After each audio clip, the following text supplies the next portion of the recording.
Гостин во студио 2 носител е Игор Дурловски, еден од лидерите на иницијативата за заедничка Македонија. Господине Дурловски, добро дојдовте во студио 2 носител. Добро најде, ви благодарам на поканата.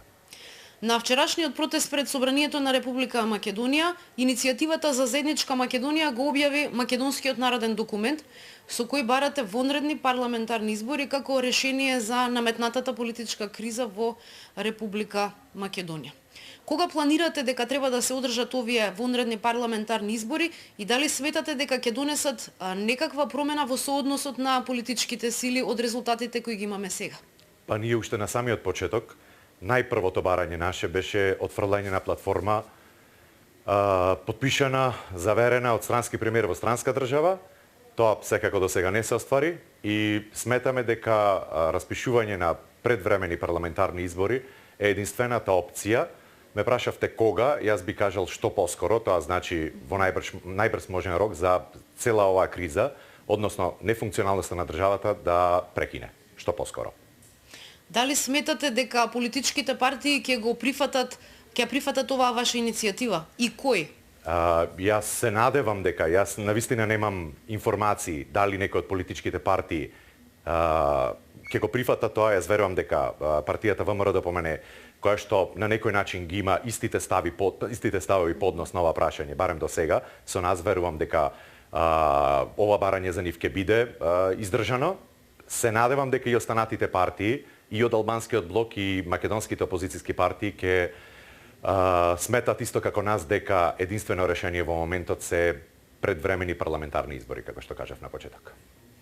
Кога планирате да ги започнете консултациите со релевантните институции и политички фактори за да се реализира оваа цел? Ние најавивме дека од следниот понеделник постепено еден по еден чекор ќе ги објавуваме како планираме понатаму да действуваме и како што кажав, затоа што е ситуацијата итна, се надевам дека во најскор можен рок ќе и останатите партии, верувам дека ќе имаме контакти со останатите македонски партии, меѓутоа се надевам дека, како што кажав претходно, дека ќе биде во најбрз можен рок.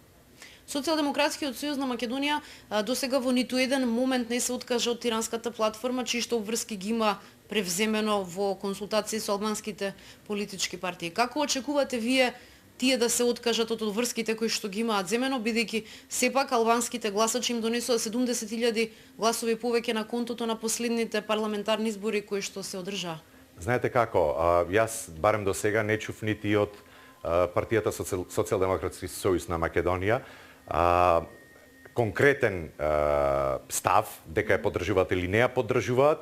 Не чув став дека постои или не постои, затоа што имаме различни ставови од различни лица од самата партија. Јас верувам дека исто така СДСМ во најскор можен рок ќе покаже дали тиранската платформа е подпишана, дали постои, не постои, дали ја прифаќаат или не ја прифаќаат. Ако не ја прифаќаат, верувам дека и за нив ќе биде наједноставно решение да се оди на предвремени избори, а ако ја прифаќаат, не верувам дека за нив тоа е една од варијантите која што би била поволна по нив, затоа што не верувам дека посебно македонскиот дел од гласачкото тело повторно ќе гласа на следните избори за таа партија. А како очекувате албанските политички партии да се откажат од тиранската платформа, кои што воедно тие и се подписници на истата? Еве да речеме дека СДСМ калкулира и се фемка на некој начин и не признава дали постои, не постои, прифаќа или не ја прифаќа. Како албанските политички партии ќе се откажат од истата, бидејќи на картата на национализмот тие добиваат сега ветер во грб? Јас сум убеден дека и албанските политички партии, партијата Социјалдемократски сојуз на Македонија не очекуваа ваков развиток на настаните, не очекуваа толкав број на народ на улиците ни цела Македонија веќе 45 дена и верувам дека ќе се преиспитаат и се надевам дека ќе сватат дека единствено можно решение од оваа политичка криза се следни парламентарни избори. Какви чекори ќе превземете доколку СДСМ во текот на следната недела се обиде да го прекрши деловникот на Собранието за да изберат председател на истото и потоа за да изберат влада? Како што најавив на почетокот, нашите цели, ставови и идеи се да ги покажуваме од понеделник натаму.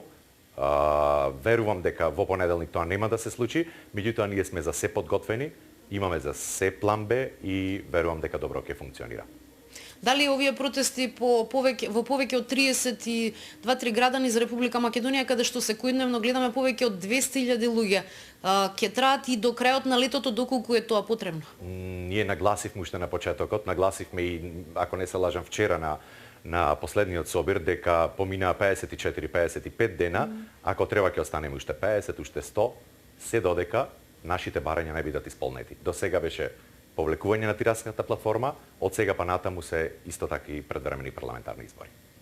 Игор Дурловски, лидер на иницијативата за заедничка Македонија, гостин во студио 2 на Сител. Господин Дурловски, јас ви благодарам за ова. Ви благодарам вас.